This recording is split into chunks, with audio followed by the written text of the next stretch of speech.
भारत दुनिया के उन प्रमुख देशों में शामिल है जहां इलेक्ट्रिक व्हीकल्स को बढ़ावा देने के लिए लगातार कदम उठाए जा रहे हैं। ग्रीन फ्यूल से लेकर इलेक्ट्रिक व्हीकल्स पर टैक्स छूट जैसे प्रावधान सरकार की तरफ से किए गए हैं। देश में सड़कों पर ईवी की संख्या बढ़ाने के लिए सरकार नई नई पॉलिसीज लेकर भी आ रही है और इसी बार इस बजट में ईवी पर फोकस रहने के लिए पूरा उम्मीद भी है। हर किसी को उम्मीद है कि इस बार बजट ईवी सेक्टर के लिए बूस्टर साबित होगा। वैसे सरकार ने ईवी मैन्युफैक्चरर्स और बायर्स के लिए कई तरह की पॉलिसीज बनाई हैं, लेकिन कई ऐसे क्षेत्र हैं जहां पर इस बजट में कुछ बड़ी घोषणाओं का इंतजार ईवी सेक्टर कर रहा है। सेक्टर की सबसे बड़ी उम्मीद इस बजट से यह है कि देश में ईवी के लिए मजबूत इंफ्रास्ट्रक्चर तैयार हो जाए। खासतौर से चार्जिंग इंफ्रास्ट्रक्चर को बढ़ाने पर फोकस की मांग की जा रही है। देश में असम, गुजरात, कर्नाटक जैसे राज्य चार्जिंग इंफ्रास्ट्रक्चर के लिए सब्सिडी हालांकि दे रहे हैं, लेकिन इंडस्ट्री चाहती है कि यह व्यवस्था पैन इंडिया लागू हो और इसके लिए फेम 2 पॉलिसी का बजट बढ़ाने की भी मांग की जा रही है। साथ ही मांग उठाई जा रही है कि पॉलिसी के तहत चार्जिंग इंफ्रा को भी शामिल किया जाए। आपको बताएं कि देश में ईवी को बढ़ावा देने के लिए फेम पॉलिसी लाई गई है। इसके अलावा EV industry energy storage system projects के लिए भी इंसेंटिव देने की मांग कर रही है। इसके साथ ही ईवी के लिए रिसर्च एंड डेवलपमेंट पर हो रहे खर्च के लिए टैक्स में छूट का प्रावधान भी बढ़ाने की डिमांड हो रही है। इंडस्ट्री के लोग ये भी मांग उठा रहे हैं कि फेम पॉलिसी सब्सिडी सीधे कस्टमर्स को दी जाए। भारत में ईवी एडॉप्शन लगातार बढ़ तो रहा है, लेकिन इसकी स्पीड काफी धीमी है और इसकी बड़ी वजह है लोकल मैन्युफैक्चरर्स ईवी पर स्विच करने को राजी नजर नहीं आते। इसकी एक बड़ी वजह हाई अपफ्रंट प्रोडक्शन कॉस्ट भी है और दूसरी बड़ी वजह है चार्जिंग स्टेशंस की कमी। सितंबर 2022 तक का ही आंकड़ा देखें तो कुल पैसेंजर व्हीकल में 1.2% ही ईवी बिके थे। टाटा मोटर्स की ईवी सेल दिसंबर क्वार्टर में 120% जरूर बढ़ी, लेकिन आंकड़ों में से देखें तो कंपनी ने सिर्फ लगभग 12,500 के आसपास ही ईवी बेची। बिक्री का आंकड़ा भले ही धीमा हो, लेकिन भारत ईवी के लिए उभरता हुआ मार्केट तो साबित हो ही रहा है। इसकी कई रिपोर्ट्स में यह बात साबित भी हो चुकी है। यही वजह है कि दुनिया भर की ऑटोमेकर भारत पहुंच रही हैं। एलएमसी ऑटोमोटिव का मानना है कि भारत में पैसेंजर ईवी की सेल 2025 तक 5.5% तक पहुंच जाएगी, बढ़ जाएगी और 2030 तक ये 13.5% हो जाएगी। यानी कि जो इकोसिस्टम तैयार हो रहा है ईवी का, वो हमारे देश में शानदार तरीके से हो रहा है, लेकिन एक पुश और मिले तो इसमें और ज्यादा तेजी आ सकती है। आज हम करेंगे बजट एक्सपेक्टेशंस पर चर्चा। हमारे साथ खास मेहमान जुड़ चुके हैं। ईवाई इंडिया में automotive sector specialist Saurabh Agarwal हमारे साथ हैं। सौरभ, बहुत बहुत स्वागत है आपका हमारे शो पर। हमारे साथ society of manufacturers of electronic vehicle के डायरेक्टर और हीरो इलेक्ट्रिक व्हीकल के एवीपी मनु शर्मा इस वक्त हमारे साथ हैं और ईवी नेशनल हाईवेज के प्रोजेक्ट हेड अभिजीत सिन्हा हमारे साथ हैं। सिन्हा जी, आपका भी बहुत बहुत स्वागत है। शर्मा जी, आपका भी बहुत बहुत स्वागत है हमारे शो पर। सौरभ अग्रवाल, मैं चर्चा की शुरुआत आपसे करना चाहूँगा। सबसे पहले तो सीधा सवाल यही है, कुछ डिमांड्स का जिक्र हमने भी किया अपने दिमाग में, लेकिन इसके अलावा किन एरियाज में फोकस रह सकता है और कौन से ऐसे एरियाज हैं जिन पर फोकस करना चाहिए गवर्नमेंट को? अगर हम देखें तो गवर्नमेंट ने ओवरऑल ऑटो पीएलआई स्कीम ला करके ईवी को बहुत बड़ा बढ़ावा दिया है। फेम 2 के ओवरऑल जो सब्सिडीज है उसको भी लास्ट ईयर इंक्रीज कर दिया गया था as far as 2 wheeler and 3 wheelers are concern. What is important at this juncture, या बहुत बड़ी जरूरत है एक बैटरी इकोसिस्टम को खड़ा करने की। उसके लिए एक बैटरी इकोसिस्टम पीएलआई की आवश्यकता है। जब मैं बैटरी इकोसिस्टम कहता हूं तो cathode, anode, foil, PVDF, LiPF6, इन सब चीजों की ओवरऑल उत्पादन की बहुत जरूरत है overall to ensure that the lithium ion cell production increases in the country. That is point 1.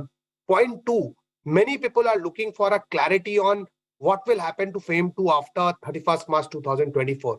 So any clear idea or indication by the government in this budget, what will happen to FAME 2?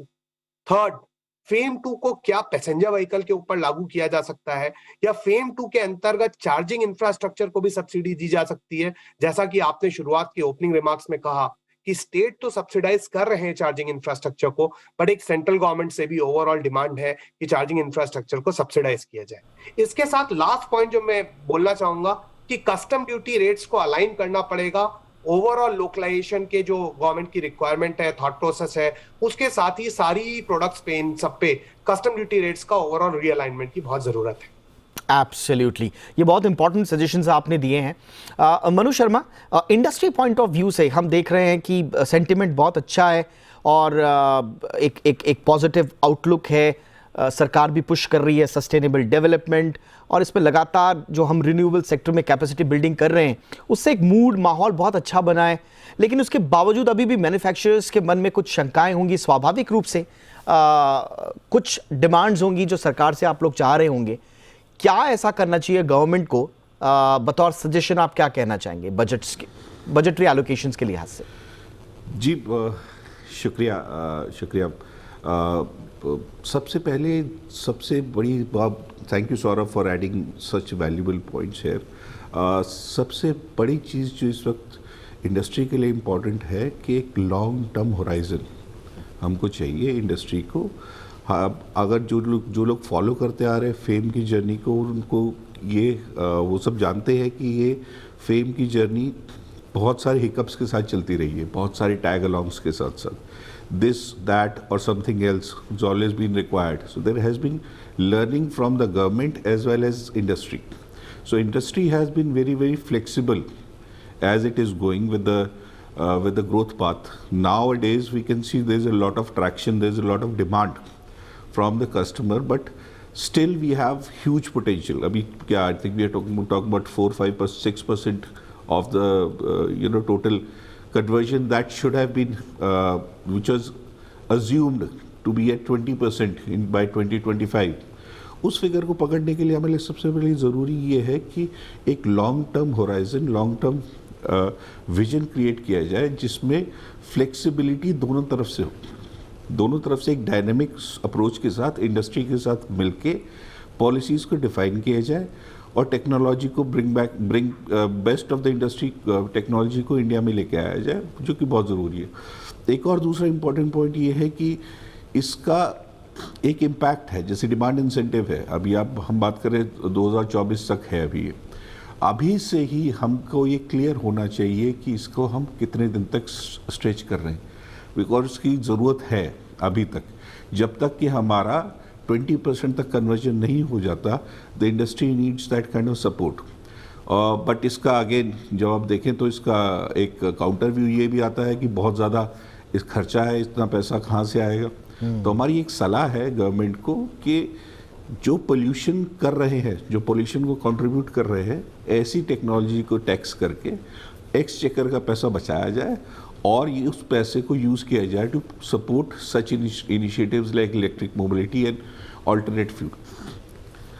Thank you. Alright, ये आपने सही कहा कि आप उन मदों में कटौती कीजिए जो बड़े पेन पॉइंट उभर कर आ रहे हैं, और उनका फिर आप इलेक्ट्रिक मोबिलिटी और ऑल्टरनेटिव फ्यूल के इकोसिस्टम को डेवलप करने में पैसा खर्च करें। दूसरा, आपने बहुत इंपॉर्टेंट बात बोली इंडस्ट्री पॉइंट ऑफ व्यू से कि एक लॉन्ग टर्म होराइजन तो चाहिए। देखिए, जब तक अभी शायद थोड़ा सा कन्फ्यूजन है, मैं अभिजीत जी हमारे साथ पिछले शो में थे तो उनसे हमारी चर्चा भी हुई थी, क्योंकि अब हम हाइड्रोजन मिशन की तरफ भी आगे बढ़ गए हैं। हमने एक अच्छा खासा फंड भी एलोकेट कर दिया है, उस पर हमने अपने मिशंस भी रख दिए हैं, टारगेट्स भी रख दिए हैं। लॉन्ग टर्म होराइजन की जब हम बात करते हैं अभिजीत, तो ऐसा तो नहीं है कि ये आगे जाकर कहीं थोड़ा सा कन्फ्यूजन हो जाए कि भाई फ्यूचर हाइड्रोजन का है या इलेक्ट्रिक मोबिलिटी का है, ऑल्टरनेटिव फ्यूल पर ज़्यादा रहेगा या इलेक्ट्रिक पर रहेगा? तो ऐसा कोई कन्फ्यूजन तो नहीं है? लॉन्ग टर्म होराइजन की मैं बात कर रहा हूँ क्योंकि इंडस्ट्री की डिमांड यही है।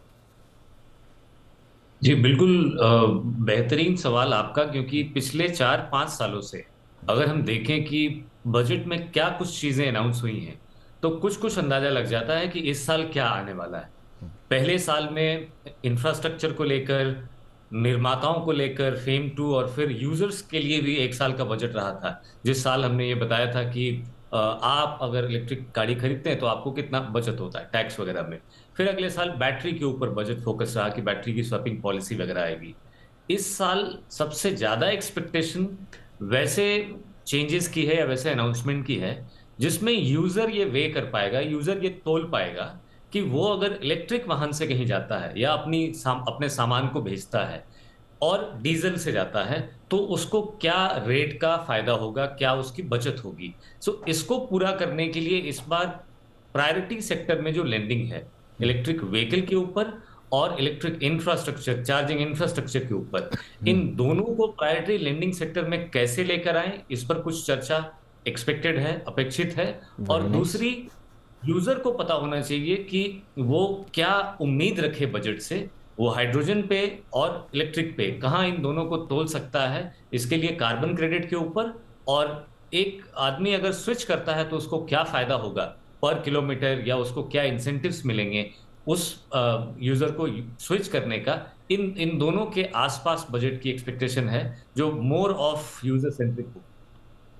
एब्सोल्युटली, ये बहुत इंपॉर्टेंट आपने बोली, जो प्रायोरिटी लेंडिंग सेक्टर में इसको कैसे लेकर आया जाए। मुझे लगता है कि अगर गवर्नमेंट ने इस पे थोड़ा सा काम कर लिया, बहुत इंपॉर्टेंट अभिजीत ने ये बात बोली, मुझे लगता है कि आधी जो ज़्यादा कन्फ्यूजन है, अगर पॉलिसी लेवल पे ही दूर हो जाएंगे तो फिर जो उसके एंड यूजर्स हैं उनमें भी कोई ज़्यादा कन्फ्यूजन रहेगा नहीं। बहरहाल देखना होगा कि इसमें क्या आता है। सौरभ, एक चीज़ और, हम ईवी में देख रहे हैं एक अच्छा खासा स्टार्टअप इकोसिस्टम हमारा पनपा है और बहुत सारे एंटरप्रेन्योर्स बहुत अच्छा कर रहे हैं, और सबसे बड़ी बात यह है कि गवर्नमेंट भी उनको हाथों हाथ ले रही है। तो इतना अच्छा मोमेंटम बन गया है आपका। कुछ ऐसी चीज़ें हैं जो स्टार्टअप को सपोर्ट करने के लिहाज से आप देखें कि और थोड़ा सा और पुश मिल जाएगा, जो हमारा स्पेक्ट्रम है वो और फैल जाएगा ईवी का स्टार्टअप्स के नज़रिए से, और फिर इसे हम ज़्यादा लोगों तक पहुंचा पाएंगे इस पूरे आइडिया को ईवी के। सो सी, स्टार्टअप की जब हम बात करते हैं, हमारी सारी स्टार्टअप्स ने बहुत ही अच्छा किया है। कुछ चीजें जो स्टार्टअप के मद्देनजर देखी जा सकती हैं, दो तरीकों से मैं बात रखना चाहूंगा अपनी। एक है जो कि ओईएम है, जो निर्माता है व्हीकल का, कैसे हम स्टार्टअप को, जो गवर्नमेंट टेंडर्स आते हैं फॉर द इलेक्ट्रिक व्हीकल्स, उसमें हम कैसे ज्यादा मार्किंग दें, जो कि बहुत सारे गवर्नमेंट टेंडर्स में पास्ट में भी देखा गया है कि स्टार्टअप्स को ज्यादा मार्किंग मिलती है। उनके लिए एक थोड़ा सा फाइन छोटा एक गैप दिया जाता है सो दैट स्टार्टअप को बढ़ावा मिलता है। दूसरा, जैसा कि मैंने स्टार्टिंग में अपने संवाद में बोला कि बैटरी इकोसिस्टम के स्टार्टअप्स की भी बहुत ज्यादा आज की डेट में जरूरत है। बैटरी इकोसिस्टम, हम बात कर रहे हैं कि हम बैटरी के बहुत बड़े बड़े ग्लोबल प्लेयर्स लेके आएंगे। एसीसी पीएलआई आई है जिसमें सारे बड़े बड़े प्लेयर्स को हमने बढ़ावा दिया है, लेकिन बैटरी को बनाने के लिए, लिथियम आयन सेल को बनाने के लिए जो प्रोडक्ट्स हमको चाहिए हैं, चाहे हम कैथोड बात करें, चाहे एनोड बात करें, चाहे हम फॉइल बात करें, इन सारे सेक्टर्स में स्टार्टअप्स भी आएंगे और कुछ ऑलरेडी सेटअप जो कंपनीज है वो भी आएंगी। जैसा कि अभिजीत जी ने कहा, प्रायोरिटी सेक्टर लेंडिंग इनको दी जाए। प्रायोरिटी सेक्टर लेंडिंग देना भी एक बहुत बड़ा इनके लिए बहुत ही इंपॉर्टेंट वो रहेगा, चाहे वो स्टार्टअप हो, चाहे जो ऑलरेडी एग्जिस्टिंग प्लेयर्स हैं। So I think these are the 2 points which I want to put forward. Absolutely. Manu ji, तो थोड़ा सा इंडस्ट्री का डिमांड और भी ये भी रहा है कि आप देखिए, आप मेरे ख्याल से सीकेडी, एसकेडी किट्स जैसी चीज़ों पर थोड़ा सा बैन अगर लगा देंगे इंपोर्ट के उस पर, तो शायद इंडियन कंपनीज का जो हमारा डोमेस्टिक इकोसिस्टम है उसको और बूस्ट मिलेगा। दूसरा, कहा यह भी जा रहा है कि आप स्पेशल इकोनॉमिक जोन बनाइए, उसमें लो कॉस्ट लैंड लाइए, इंफ्रास्ट्रक्चर बिल्ड कीजिए। तो क्या इस तरह के प्रावधान हेल्प करेंगे हमारी इस जर्नी को और पेसअप करने के लिए? बिल्कुल बिल्कुल। हालांकि जहाँ तक इसकी बात है, सीकेडी एसकेडी ये तो सवाल ही नहीं है। तो बीएमपी जब से अनाउंस हुआ है उसमें government has been very very strong और industry also has been very strongly advocating the localisation. तो आज के समय में जितनी भी कंपनीज हैं जो एक्टिव हैं, जिनमें से हालांकि 80% कंट्रीब्यूटर वो स्टार्टअप्स हैं जिन्होंने पिछले 8 से 10 साल के अंदर इस इकोसिस्टम को खड़ा किया है, इलेक्ट्रिक मोबिलिटी की बिजनेस को यहाँ तक लेके आए हैं, जो कि अब तैयार है एक तरीके से। जब डिमांड आ रही है, जहाँ पे अब लेगेसी प्लेयर अब आ रहे हैं जिन्होंने it caught the fancy of the traditional auto industry की चलिए this is something that we should also try। तो इसके अलावा state governments have been very very active।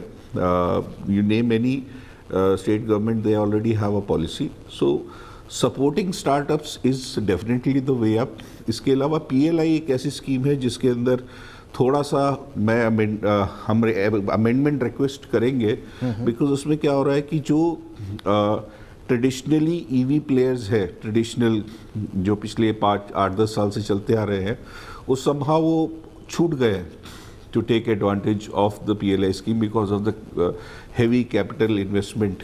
And again, this is somewhere not encouraging the startups and the new companies to take part in this initiative, जो कि इस वक्त need of the our है, क्योंकि जैसे सौरभ ने भी कहा और बाकी सब लोग भी एग्री करेंगे कि इस समय ज़रूरत डिमांड जनरेशन की उतनी ज़्यादा नहीं है बनिस्बत उसके कि हमें सप्लाई साइड को बहुत ज़्यादा स्ट्रॉन्ग करना है।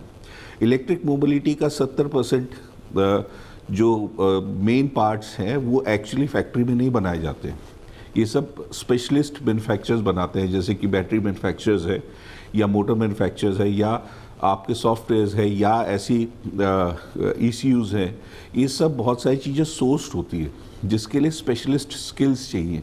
उसके लिए हमें अपनी अभी से तैयारी करनी है कि कैसे लोग एक्साइटेड हो to invest in this business, कैसे एकेडमिया एक्साइटेड हो टू ट्रेन द पीपल। जैसे कि हम लोग ऑलरेडी दिल्ली गवर्नमेंट के साथ कोर्स बना रहे हैं एक डिप्लोमा होल्डर्स के लिए, and again we will be picking people from there also.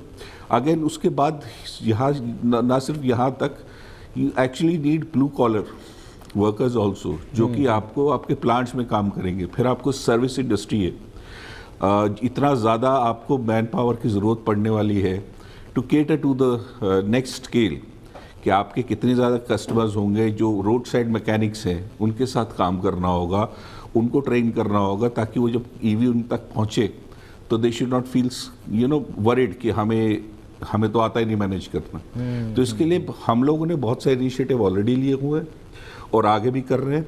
जहाँ तक टू व्हीलर में चार्जिंग का सवाल है, चार्जिंग बहुत सारी कंपनियाँ, हीरो इलेक्ट्रिक खास तौर पे बहुत ज़्यादा काम कर रही है बहुत सारे स्टार्टअप्स के साथ। देयर अबाउट 7 to 8 स्टार्टअप्स जिनके साथ हम काम करें, इसमें वाईफाई एनेबल्ड चार्जिंग बोर्ड्स, क्योंकि टू व्हीलर में स्पेसिफिक चार्जिंग इंफ्रास्ट्रक्चर की ज़रूरत नहीं है, तो दैट इज़ ईजियर।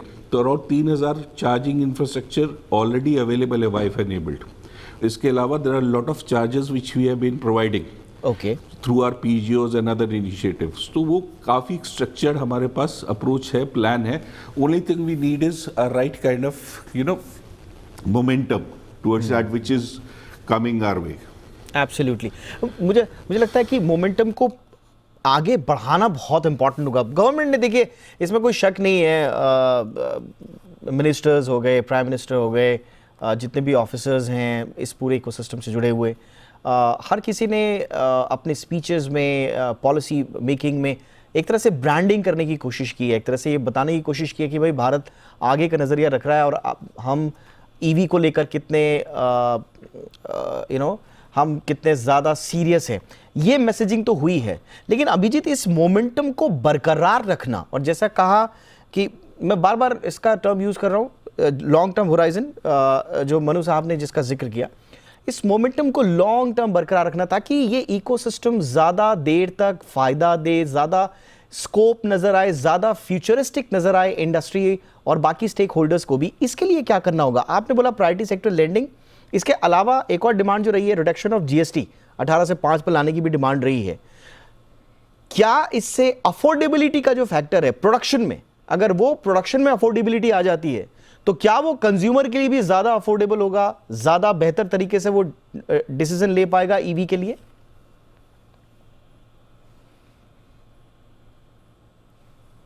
ज्यादातर बिंदु जो हैं सप्लाई साइड के, वो हमारे को पैनलिस्ट ने बहुत अच्छे से कवर किए हैं, सो मैं उनको रिपीट नहीं करूंगा। लेकिन अगर आप यूज साइड में देखें, यूटिलाइजेशन की तरफ देखें, तो इलेक्ट्रिक मोबिलिटी को लाने के पीछे और इसके इस्तेमाल के पीछे जो सबसे बड़ी मंशा सरकार की ये रही थी, वो रही थी कि हम फ्यूल को सेव कर सकें और एनवायरनमेंट को बचा सके।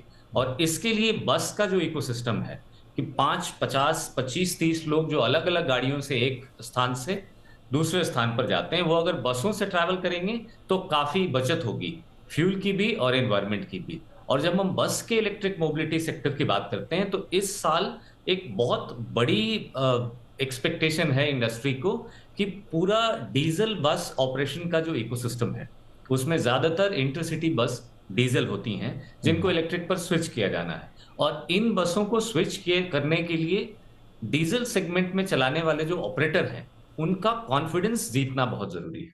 और उनका कॉन्फिडेंस तभी जीत पाएंगे जब हम जो गलतियां पहले हुई हैं एजुकेशन सेक्टर के साथ, हेल्थ सेक्टर के साथ, वो गलती हम दोबारा नहीं करें। हम ऐसे स्टेट ट्रांसपोर्ट यूटिलिटीज को, एसटीयूज को और बस खरीदने के लिए, इलेक्ट्रिक बस खरीदने के लिए बाध्य नहीं करें ताकि आगे आने वाले समय में उनको लॉसेस का सामना, ऑलरेडी वो लॉसेस में हैं। तो इसके लिए क्या करें? ये जरूरी है कि प्राइवेट ऑपरेटर को इतना कॉन्फिडेंस दिया जाए कि वो इंटरसिटी बस चला सकें, इंफ्रास्ट्रक्चर उनके हिसाब से डेवलप किया जाए, सप्लाई चेन को और बेहतर किया जाए ताकि प्रोडक्शन बढ़ सके, और जो यूजेस हैं उसमें लाइफस्टाइल में लोगों के चेंज लाया जा सके। जो व्यक्ति एक बस में बैठना पसंद नहीं करता था, वो फ्लाइट से जाना पसंद करता था, उसको उतनी सुविधा दी जाए कि वो इलेक्ट्रिक बस में स्विच करने के बारे में सोचे। और ज्यादातर लोग स्विच करेंगे तो उसमें वायबिलिटी बढ़ेगी, प्रॉफिटेबिलिटी बढ़ेगी और ज्यादातर ऑपरेटर अपनी अगली खेप बसों की इलेक्ट्रिक खरीदेंगे। सो ये बहुत बड़ा सेगमेंट है जो अभी बस का इस्तेमाल नहीं करता है, वो करने लगेगा। और दूसरी तरफ कारों में, जहां आप अपनी गाड़ी का इस्तेमाल करते हैं अपने शहर से आसपास के शहरों में जाने के लिए, वहां अगर आपको सुविधाजनक तरीके से इलेक्ट्रिक कार मिलती है और कम कीमत पे मिलती है, कम रेट पर मिलती है, बिना ड्राइवर के भी देने की पायलट के लिए पायलट हो रहे हैं, इन इन चेंजेस को आने से यूज बढ़ेगी और mobility still as a service देखी जाएगी। प्रोडक्ट को एब्सोल्युटली। ओन करना और ज्यादा से ज्यादा गाड़ियों को खरीदने की गलती देश में पहले हो चुकी है। दोबारा और ज्यादा गाड़ियों को खरीदने की गलती हम नहीं करना चाहते। सो बेहतर ये होगा कि हम ट्रांसपोर्ट सेक्टर की तरफ और पब्लिक ट्रांसपोर्ट की तरफ इंक्लाइंड हो, और जहां से जो viability, utilisation, ROI, return in asset के ऊपर और इनके डिप्लॉयमेंट के ऊपर है या इंफ्रास्ट्रक्चर के ऊपर है, वो तेजी से वापस आए, जिससे निवेश बढ़ेगा, जिससे इसकी डिप्लॉयमेंट बढ़ेगी और मास डिप्लॉयमेंट के लिए जो हमारी सप्लाई लाइन है उसको एक यूज लाइन मिलेगी। और this is how economy will grow in electric mobility sector. Absolutely. और इसीलिए शायद हम लोग जिस आइडिया के साथ आप भी जुड़े हुए, ईवी के जो हाईवेज की परिकल्पना है, इसीलिए शायद वो ज़्यादा मुकम्मल हो जाती है, क्योंकि पब्लिक मोबिलिटी पर ज़्यादा ध्यान देंगे तो फिर ज़्यादा अच्छे तरीके से मैसेजिंग हो पाएगी। और जो भारत भी जो एनवायरमेंटल इश्यूज़ और अपने एनवायरमेंटल टारगेट्स हैं, सस्टेनेबल डेवलपमेंट गोल्स हैं, उनमें एक बहुत इंपॉर्टेंट इंटीग्रल पार्ट ईवीज़ को रख रहा है। लेकिन सौरभ, मैं थोड़ा सा कंज्यूमर एंगल से मैं सोचना चाहूँगा, अभी तक जो देखने में आ रहा है ईवी को पुश करने में पूरे इकोसिस्टम को, हमने देखा कि कंज्यूमर ज़्यादा एक्साइटेड दिखा। ओला की जो स्कूटर है वो रातों रात ऐसे बिक गए कि लोगों को प्री बुकिंग में ही हमने देखा कि धमाका हो गया था एक तरह से। बाकी भी सेक्टर्स हम देख रहे हैं कि अच्छा खासा कर रहे हैं। क्या कंज्यूमर सेंटिमेंट्स जो है ईवी को लेकर वो उतने स्ट्रांग आपको दिख रहे हैं जितना आवश्यक होगा ईवी के एक लॉन्ग टर्म इकोसिस्टम के लिए? So before I answer your question on this particular part, आपने एक जीएसटी के बिंदु पे पहले एक प्रश्न रखा था। हाँ, कि जीएसटी पे आस्क है कि 18 से 5% किया जाए। हाँ। मैं इस पे थोड़ा सा एक करेक्शन करना चाहूंगा कि आज की डेट में भी ईवी पे 5% जीएसटी ही लगता है। ईवी बेचने पे 5% जीएसटी है, जबकि ईवी बनाने के लिए अगर आप कोई पार्ट खरीदते हैं तो उसके ऊपर जीएसटी 18, 28, 12, 5 अलग अलग रेट है, जिसकी वजह से एक जीएसटी का इन्वर्जन होता है, जिसका रिफंड आपको ईवी ओईएम को मिलता है। ये रिफंड आने में थोड़ा समय लगता है, जिसकी वजह से वर्किंग कैपिटल ब्लॉकेज होती है, जिसकी वजह से ईवी ओईएम की डिमांड हमेशा से रही है कि ओवरऑल जो पार्ट्स हैं ईवी के, जो कि ईवी बनाने में जा रहे हैं, उसके ऊपर रेट भी 5% हो, क्योंकि व्हीकल के ऊपर रेट भी 5% है। बिल्कुल सही कहा आपने। एडवांस केमिस्ट्री, सेल बैटरीज के ऊपर भी लग रहा है मेरे ख्याल से 18 होगा या 12 होगा, उसको भी घटाकर 5% करने की आवश्यकता है। ये आपने सही कहा, ओईएम्स का जिक्र। Absolutely, yes sir, please continue. अब अगर मैं आपके कंज्यूमर सेंटिमेंट की बात करूं तो कंज्यूमर का सेंटिमेंट काफी बदल रहा है। अगर आप लास्ट ओवरऑल सेल्स देखेंगे, टू व्हीलर साइड में सेल्स पिक करती चली जा रही है। पैसेंजर व्हीकल की अगर हम बात करते हैं आज की डेट में, तो पैसेंजर व्हीकल पे आज की डेट में केवल B2B सेल के टाइम पे FAME-II स्कीम अवेलेबल है। FAME-II scheme B2 individual means business to individual के केस में, जैसे कि आप और मैं अगर गाड़ी खरीदते हैं तो FAME-II की सब्सिडी अवेलेबल नहीं है। अगर हम नेट देखें तो टू व्हीलर की डिमांड जो पिक हुई है उसका एक बहुत बड़ा कारण ये रहा है कि स्टेट और सेंटर दोनों की सब्सिडीज मिला लें अगर हम, तो करीब करीब 40 से 50-52% की सब्सिडीज आज की डेट में टू व्हीलर पे मिल रही हैं, जो कि फोर व्हीलर गाड़ी पे उपलब्ध नहीं है। बड़ा ही जरूरी है, अगर हमें ईवी को सक्सेसफुल करना है तो हमें पैसेंजर व्हीकल को भी शुरुआत में सब्सिडाइज करना पड़ेगा, जिसकी एक बहुत बड़ा थॉट प्रोसेस जा रहा है कि इस बार बजट में शायद पैसेंजर व्हीकल को लेके खासकर B2I के केस में कुछ ओवरऑल गवर्नमेंट की ओर से अनाउंसमेंट्स हो। एब्सोल्युटली, बहुत अच्छी चर्चा हुई आज। मुझे लगता है कि ईवी का पूरा इकोसिस्टम, उसका फ्यूचर, बजटरी एलोकेशन, किसी को अगर पूरा समझना हो तो आज का शो देख लेना चाहिए, सबको सेव करके। और मुझे लगता है पॉलिसी मेकर्स को भी आज का शो जो है वो सेव करके रख लेना चाहिए। हालांकि बजट पर तो ऑलमोस्ट सारी चीज़ें हो गई होंगी, लेकिन ये बहुत बहुत अच्छा रहा। मतलब बहुत डीप एनालिसिस हुआ पूरे पेन पॉइंट्स का, एक्सपेक्टेशंस का, आगे के रोड मैप का, और सार गर्भित भी रहा। तो बहुत अच्छे अच्छे सजेशंस भी यहाँ से निकले हैं। I am sure policy makers तक ये बात ज़रूर पहुँचेगी। बहुत बहुत शुक्रिया आप तीनों का, आपने वक्त निकाला। सौरभ अग्रवाल, बहुत बहुत शुक्रिया आपका वक्त निकालने के लिए। Manu Sharma, thank you so much sir. Abhijit Sinha, आपका भी बहुत बहुत शुक्रिया।